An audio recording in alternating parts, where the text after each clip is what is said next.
This is the news in brief from the United Nations. UN weather experts said on Thursday that they're actively looking into a possible record temperature for continental Europe of 48.8 degrees Celsius, 119.8 degrees Fahrenheit in the town of Syracuse in Sicily. The World Meteorological Organization said it could not yet confirm or deny the temperature reading, which was taken on Wednesday by an agricultural forecasting service on the island and not the official Italian weather service. Only days ago, the Intergovernmental Panel on Climate Change issued a report highlighting the indisputable impact of human activity on extreme weather events. The WMO said that a rapid response team is now in contact with the Sicilian Weather Service in order to decide if this new temperature spike beats Europe's existing high of 48 degrees Celsius, 118.4 degrees Fahrenheit, which happened in Athens on the 10th of July 1977.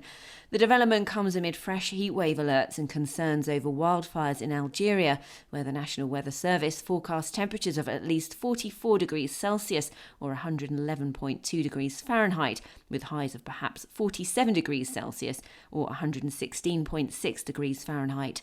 The extent of the massive forest blazes in the North African country were clearly visible from space and published on Tuesday by NASA. One image captured by the Aqua satellite showed a vast plume of smoke over northern Algeria, where more than 62,000 hectares have burnt so far this year, according to the European Forest Fire Information System. Afghanistan has seen a huge spike in mass displacement since May, and humanitarians are increasingly concerned about the country's people as Taliban forces make fresh territorial gains, the UN has warned.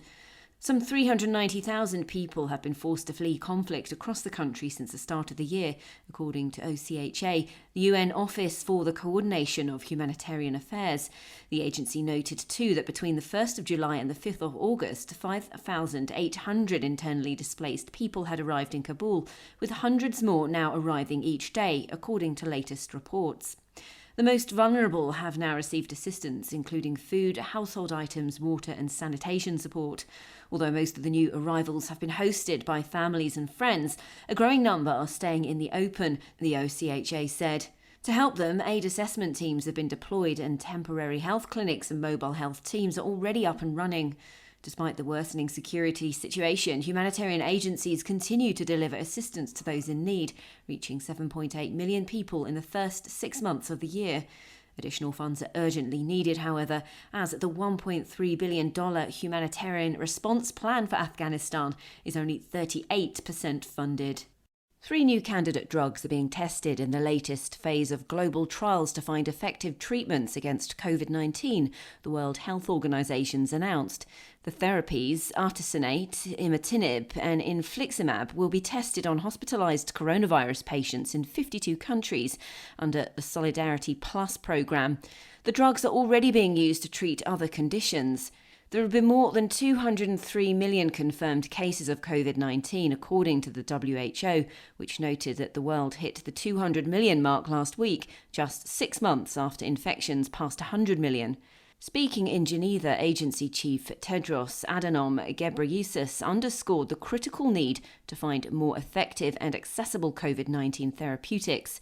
He said that although oxygen, dexamethasone and IL-6 blockers were effective in treating patients, we need more for patients at all ends of the clinical spectrum, from mild to severe disease.